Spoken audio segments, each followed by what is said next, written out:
안녕하십니까? 마지막 사명을 찾아오신 성도 여러분을 진심으로 환영합니다. 많은 그리스도인들이 느낌과 감정을 중요시합니다. 그래서 어떻게 하면 예배를 드리면서 행복을 느낄 수 있을까를 고민합니다. 또 어떻게 하면 기도하고 찬양할 때 뜨거움을 느낄 수 있을까를 고민하고 있습니다. 그러나 중요한 것은 내가 어떤 감정을 느끼는가가 아닙니다. 내가 어떤 뜨거움을 느끼고 있는가가 아닙니다. 문제는 내가 정말 하나님의 말씀을 따라가기 원하는가입니다. 내가 정말 십자가를 지고 그리스도를 끝까지 따라가기 원하는가입니다. 한 번은 어떤 미국 목사님이 자신이 다니는 그 교인들에게 가장 하기 싫어하는 설교가 있다고 했습니다. 그러면서 그분이 자신이 가장 하기 싫어하는 설교를 이렇게 제게 설명해 주었습니다. 그 내용은 이렇습니다. 여러분은 참으로 훌륭한 삶을 살고 있습니다. 좋은 집을 갖고 있고 좋은 직장을 갖고 있습니다. 아름다운 아내와 착한 자녀를 두고 있습니다. 좋은 자동차와 좋은 집에 살고 있습니다. 모든 것이 완벽해 보이는 삶이고 행복을 느끼고 있는 것처럼 보입니다. 그러나 여러분에게 단 한 가지 부족한 것이 있는데 그것은 여러분의 마음과 삶에 예수님이 없다는 것입니다. 그 목사님은 진리를 설교했습니다. 우리가 아무리 뜨거운 예배를 드려도, 우리가 아무리 놀라운 기적을 경험해도 우리 마음과 생애 속에 예수님이 계시지 않고 그분의 말씀이 없으면 아무 소용없는 것입니다. 아니, 오히려 사단의 덫에 걸릴 위험만 점점 더 증가할 뿐입니다. 사랑하는 성도 여러분, 우리가 인생을 살면서 느끼는 감정은 아무것도 아닙니다. 아침 해가 뜨면 없어지는 안개와 같은 그러한 것들입니다. 예수님과 그분의 입에서 나온 진리의 말씀이 없으면 우리 인생 전체가 무가치하게 되는 것입니다. 예수님과 그분의 말씀은 우리의 삶에 부수적으로 따라다니는 액세서리나 장식이 아닙니다. 예수님과 성경 말씀은 더운 여름에 빙수 위에 올려서 먹는 그 토핑 같은 것이 아닙니다. 예수님이 없으면 아무것도 아닙니다. 예수님의 마음 속에는 우리가 있는데 우리의 마음 중심에 예수께서 계시지 않다면 모든 것은 헛되고 허무하고 황폐한 것입니다. 바로 그런 상태가 잃어버림을 받은 상태입니다. 그러므로 더 큰 기쁨을 느끼고 더 크게 행복해지고 더 큰 기적을 경험하는 것이 중요한 것이 아니라 중요한 것은 우리가 진정으로 하나님을 원하는가입니다. 진정으로 하나님 말씀에 순종하기를 갈망하는가입니다. 진정으로 그리스도의 뒤를 따르고 싶은가입니다. 그리고 예수께서 내 마음과 생애 속에 지금 거하시는가, 이 문제가 가장 중요한 것입니다. 모든 사람들은 자신이 죄인이라는 사실을 압니다. 죄인이라는 사실을 인정합니다. 그러나 그 죄가 얼마나 끔찍하고 악한 것인지 깨닫지 못하기 때문에 그것들을 손에서 놓고 싶어 하지 않습니다. 죄가 하나님과 예수님과 성령님의 마음속에 어떤 아픔과 상처를 주었는가를 모르기 때문에 죄를 붙잡고 살아가고 있는 것입니다. 그래서 날마다 물을 마시는 것처럼 죄를 마시면서 살고 있는 것입니다. 그러므로 내가 죄인이라는 사실을 깨닫는 것도 중요하지만 중요한 것은 죄를 버리는 것입니다. 아끼고 애지중지하던 그 죄를 끊어버리는 것입니다. 그리스도를 십자가에 매달게 만든 그 장본인 죄를 버리는 것입니다. 우리가 그렇게 할 때 하늘에서 우리 마음속에 성령을 통해서 참된 평안과 행복과 기쁨을 주시는 것입니다. 오늘날 많은 설교자들이 이런 말들을 하죠. 하나님과 관계만 올바르면 구원받습니다. 정말 그 말은 정말 진리입니다. 하나님과의 관계가 정말 올바로 되어 있다면 그 사람의 마음과 생애 속에 놀라운 변화가 일어나면서 구원이 이루어지게 되기 때문에 그런 것입니다. 그러나 오늘날 많은 사람들이 하나님과의 관계만 잘 되어 있으면 구원받는다 하는 이 말을 오해하고 있습니다. 많은 분들이 대개 이런 간증을 합니다. 이제 나는 하나님과 새로운 관계를 맺었으니까 나는 오늘부터 구원받았습니다 라고 말합니다. 저는 그런 분들에게 이런 질문을 던집니다. 선생님이 갖고 있는 그 죄는 어떻습니까? 하나님과 새로운 관계를 맺었을 때 죄와의 관계도 새로워졌습니까? 이 세상과 돈과의 관계도 새로워졌나요? 하나님의 관계가 새롭게 맺어졌을 때 아내와 남편과 자녀와의 관계도 새로워졌습니까? 라는 질문을 제가 던지는 것입니다. 제가 이런 질문을 하는 이유는 하나님과의 관계가 정말 올바로 연결되어 있으면 모든 관계가 달라지기 때문에 그런 것입니다. 돈과의 관계도 달라집니다. 원수 맺었던 관계도 달라지게 됩니다. 아내와 남편의 관계도 달라지게 되죠. 권력이나 명예에 대한 그 관계도 달라지게 되는 것입니다. 모든 관계가 달라집니다. 그러므로 하나님과의 관계가 정말 올바로 되어 있으면 우리는 이 세상에 살지만 세상에 속한 사람으로 살지 않게 되는 것이죠. 이 세상을 지배하고 이기는 삶을 살게 되는 것입니다. 하나님과 진정한 관계를 맺으면 하나님께서 성령을 통해서 우리 마음속에 놀라운 기적을 일으키십니다. 우주의 왕인 창조주 하나님과 관계를 맺는데 어떻게 변화가 생기지 않고 기적이 없을 수 있겠습니까? 반드시 우리의 마음속에 초자연적인 기적이 일어나게 되어 있습니다. 그래서 전에는 하나님을 무시하고 소홀히 여기는 삶을 살았는데 또 하나님을 싫어하는 삶을 살았지만은 이제는 하나님께 가장 높은 권위를 드리고 가장 가치 있는 분으로 받아들이게 되는 것입니다. 그래서 하나님의 말씀이 우리의 인생에서 최고의 권위를 갖게 되는 것이고 우리가 가는 길과 계획을 결정하시는 분이 내가 아니라 하나님이 되게 되는 것입니다. 하나님을 기뻐하게 하고 명예롭게 하는 것을 다른 어떤 것보다도 갈망하게 되는 것입니다.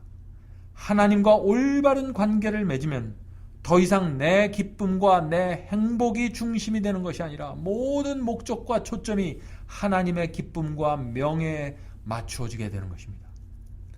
하나님께서 우리 마음에 역사하신다는 그 분명한 증거가 무엇일까요? 어떤 감정일까요? 어떤 느낌일까요? 무엇일까요?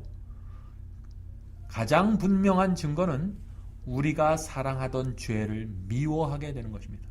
우리가 무시하며 소홀히 여기던 의를 사랑하는 것입니다. 그런데 문제는 이런 경험을 지금 우리 속에 소유하고 있는가입니다. 사랑하는 형제 자매 여러분, 진정 여러분의 생애 속에서 죄에 대한 미움이 점점 더 커져가고 있습니까? 의에 대한 사랑이 점점 더 커져가고 있습니까? 여호와 하나님의 말씀에 대한 간절함과 충성이 점점 더 커져가고 있나요? 이런 경험이 흔들리거나 불분명하게 되면은 우리 생애 속에 이상한 문제들이 여기서 저기서 나타나게 되는 것입니다. 사단이 우리의 경험을 이상한 곳으로 끌고 갈 수 있는 것입니다. 예수께서 재림하실 때가 가까우면 가까울수록 하나님을 믿는 사람들이 두 무리로 점점 더 분명하게 나누어지게 될 것입니다. 한 무리는 하나님의 말씀이 중심이 된 신앙을 하는 사람들입니다. 그런데 다른 무리는 자신의 감정이, 자신이 느끼는 그 느낌이 중심이 되어 있는 신앙을 하는 사람들입니다. 하나님을 믿는다고 말하는 사람들이 감정을 따라가게 되는 것이에요. 그런데 그렇게 따라가는 이유는 그들이 믿음과 감정을 구별하지 못하기 때문입니다. 무엇이 믿음이고 무엇이 감정인지 구별하지 못하기 때문에 자꾸 감정적으로 쏠리게 되는 것이죠. 그래서 예배드릴 때, 기도할 때, 찬양할 때, 방언을 할 때 뜨거운 감정이 생기면 그것을 마치 믿음으로 생각하는 것입니다. 정말 그런 감정이 믿음일까요? 내 속에 있는 것이 정말 믿음인지 아닌지를 구별할 수 있는 유일한 기준이 있습니다. 그것이 무엇이냐면은 성경 말씀입니다. 하나님의 말씀입니다. 아무리 세상과 교회가 깊은 어둠 속에 있다고 할지라도 성경 말씀과 성령께서 주시는 그 빛대로 순종하며 사는 성도들은 하나님의 인도하심을 받게 되는 것입니다. 사랑하는 성도 여러분, 성령의 인도를 따라가면은 진리를 깨닫게 됩니다. 또 말씀에 순종하게 됩니다. 그래서 자연스럽게 마음과 생애의 변화의 열매가 맺혀지게 됩니다.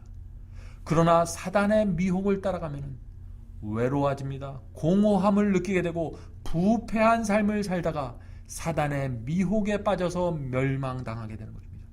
사단은 감정을 얻기 원하는 사람에게는 감정을 주고 이적을 얻기 원하는 사람에게는 이적을 베풉니다. 그래서 사단에게 미혹당한 사람들이 겉으로 볼 때는 더 기쁘게 보일 수 있습니다.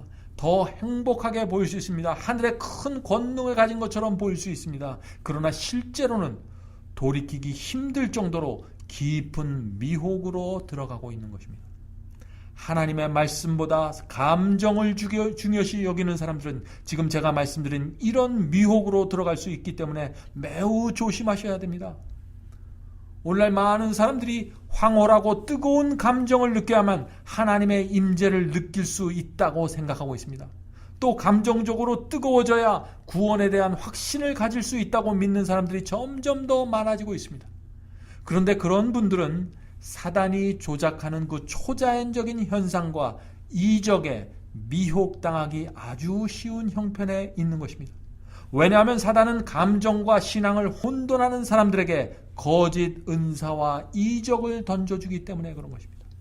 사단은 사람들의 감정을 뜨겁게 해주고 그들이 마치 새로운 영적 세계를 경험하는 것처럼 느끼게 해서 그들을 미혹해서 이상한 곳으로 끌고 가는 것입니다. 그들로 하여금 감정의 극치를 맛보게 해서 하나님께서 자신과 함께 하신다는 거짓 확신을 갖도록 유도하는 것입니다. 사랑하는 성도 여러분, 이러한 경험은 성경이 말하는 참된 변화와 거룩함이 아닙니다. 왜냐하면 감정적인 신앙으로는 성품이 변화되지 않으며 의의 열매가 맺히지 않기 때문에 그렇습니다. 삶을 이끌어가는 원칙이 변화되어야 합니다. 그렇지 않으면 새롭게 거듭난 생애가 이루어질 수 없는 것입니다. 교회에서 이적과 은사를 경험할 때는 뜨거움과 황홀함을 느끼지만 실제 삶으로 돌아왔을 때는 여전히 허무하고 습관적인 죄에서 빠져나지 못하여 깊은 낙담에 들어가게 되는 것입니다. 그런 분들은 감정이 높이 올라갔다가 급격하게 떨어지는 오르내림을 되풀이하면서 감정의 요요 현상을 반복하게 되죠.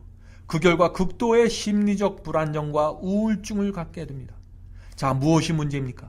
사단에게 속은 것이며 또한 스스로의 감정에게 속은 것입니다. 이 시대는 미혹의 시대입니다. 어떤 사람은 전혀 성령을 경험하지 못했음에도 불구하고 자신은 성령을 받았다고 말합니다.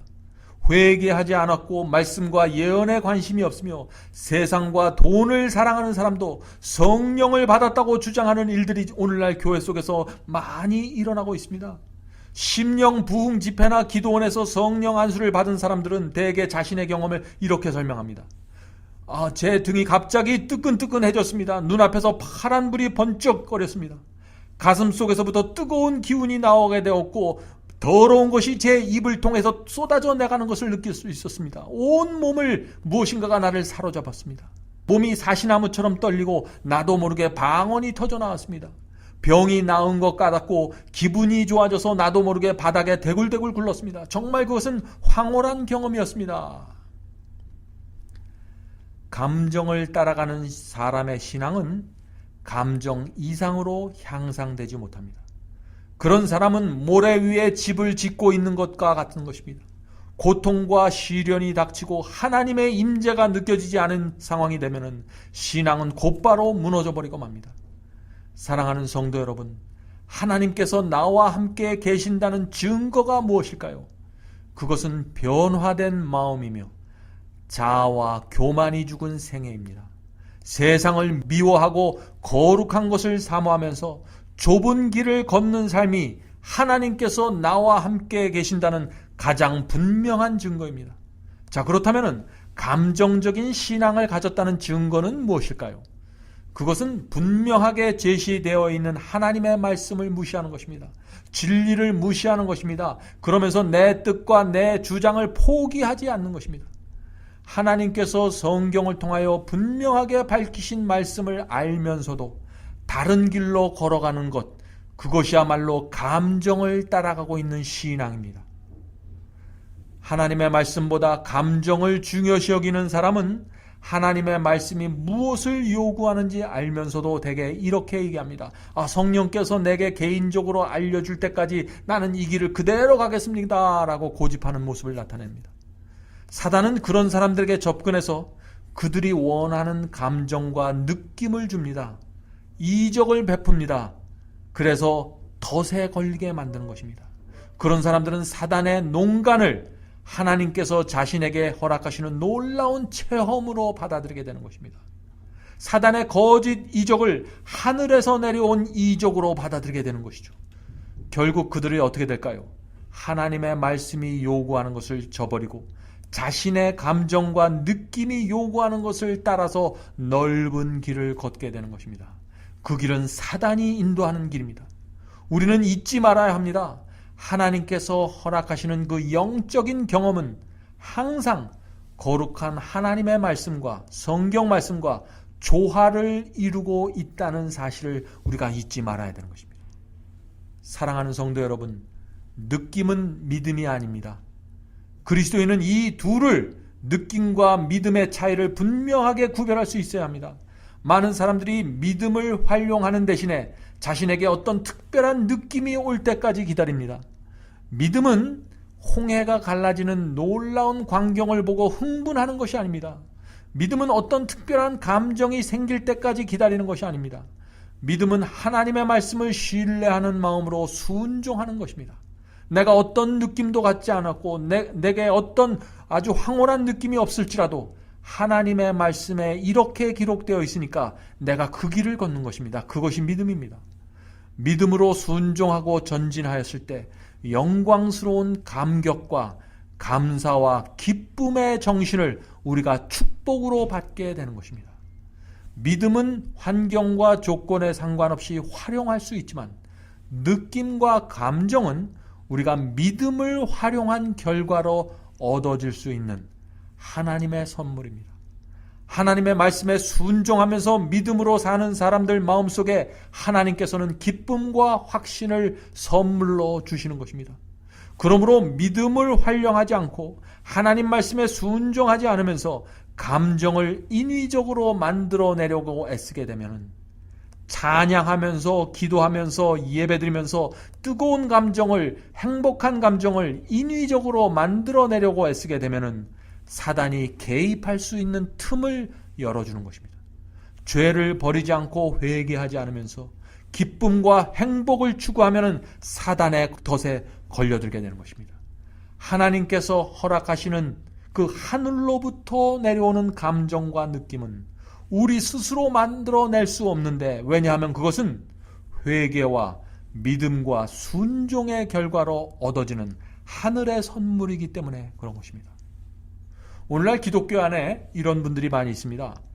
성령께서 크게 임하실 때는 큰 믿음을 나타낼 수 있지만 성령의 은사와 능력을 느끼지 못할 때는 믿음을 발휘할 수 없다고 생각하는 사람들이 정말 많이 있습니다. 그러나 그것은 잘못된 신앙입니다.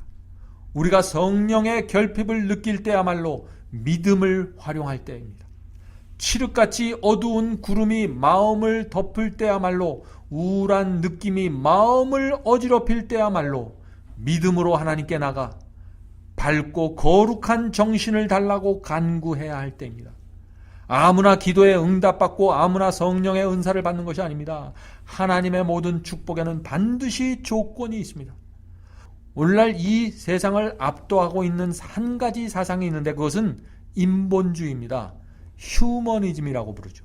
이 인본주의, 휴머니즘이란 모든 생각과 사상과 사물은 인간의 행복에 그 초점을 맞추어야 한다고 믿는 사상입니다. 그러므로 모든 것은 인간의 행복을 위해서 존재해야 한다는 것입니다.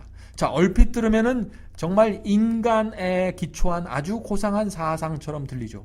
그런데 문제는 이러한 인본주의가 기독교회 안에 들어와서 하나님의 위치를 밀어내고 있다는 것입니다. 인본주의가 들어가는 곳마다 하나님은 두 번째가 되고 인간의 행복과 인간의 느낌이 첫 번째가 되고 있는 것입니다. 그래서 예배드리고 찬양을 할 때도 하나님은 두 번째고 사람의 느낌과 감정이 첫 번째가 되는 것입니다. 내가 어떻게 느끼고 내 감정이 어떻게 변화되는가가 첫 번째가 되는 것이에요. 그래서 하나님을 위해서 찬양하는 것이 아니라 내가 행복해지기 위해서 찬양하는 것입니다. 사도 바울은 먹든지 마시든지 무엇을 하든지 하나님께 영광을 돌리라고 했는데, 오늘날 교회 안에 들어오는 인본주의는 성도의 기쁨과 행복한 느낌을 위해서 노래하고 찬양하라고 말하고 있는 것입니다. 그래서 내 기쁨과 내 감정을 즐겁게 해주지 않는 것은 무엇이나 바꿔야 되고 버려야 된다고 생각하게 된 것입니다.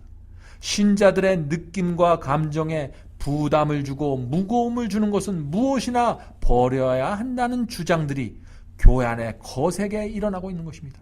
바로 이런 분위기와 이런 영향들 때문에 설교 내용도 바꾸어져 가고 있는 것입니다. 오늘날 많은 사람들이 여호와의 말씀과 경건함보다는 나의 즐거움과 나의 기쁨을 더 중요하게 생각하고 있습니다. 그래서 중후하고 엄숙한 음악보다는 가볍고 경쾌한 음악을 사용해서 사람들의 분위기를, 교회의 분위기를 띄우려고 노력하는 것입니다. 인위적으로 말이죠. 신자들이 세속에 휩쓸려 가고 있고 이 마음속에 세상과 죄가 가득 차 있는데, 그것들을 붙들고 살아가고 있는데 인위적으로 기쁨과 행복을 만들어내려고 애쓰는 것은 매우 위험한 일입니다. 우리가 죄 가운데 있을 때 우리는 죄에 대한 책임을 느껴야 됩니다. 죄책감을 느껴야 됩니다. 그것이 성령의 역사입니다. 그런데 오늘날엔 그러한 것들이 아주 위험하고 잘못된 경험이라는 그러한 사상이 사람들 마음속에 사로잡혀 있는 것입니다. 우리가 그런 쪽으로 흘러들어가면 결국은 사단의 미혹에 걸려들게 된다는 것입니다. 오늘날 많은 교회 속에서 인위적으로 만들어진 예배가 드려지고 있습니다. 성령의 호소와 회개와 좁은 길에 대한 찬송은 점점 더 멀어지고 누구든지 쉽게 부를 수 있는 음악이 예배를 지배하고 있습니다. 세상 사람과 성도들이 함께 부를 수 있는 그런 멜로디와 그런 음악이 많은 사람들에 의해서 선호되고 있는 것입니다. 교회가 이런 분위기로 흘러 들어가자 어떻게 됐습니까? 예배 속에 발라드가 들어왔습니다. 심지어는 록 음악이 들어왔습니다. 또 그에 맞춰서 피아노나 올겐 대신에 드럼과 전자 기타가 사용되고 있는 것입니다. 주일 학교도 어떻게 됐습니까? 연극과 드라마로 채워져 버리고 말았습니다. 지금 어떤 변화가 일어났나요? 하나님께 영광을 돌리는 예배보다 내 자신의 느낌과 감정을 만족시키는 예배로 바꾸어져 가고 있는 것입니다. 이런 변화에 맞춰서 설교 단상을 어떻게 됩니까? 현대식 무대로 바꾸어가기 시작했습니다. 조명도 바뀌어지게 됐습니다. 기독교 안에 왜 이런 변화가 생기게 되었을까요? 진정으로 회개하고 죄를 버렸을 때 생기는 그 하늘의 평안과 기쁨과 행복을 인위적으로 만들어내고 싶어하는 것입니다.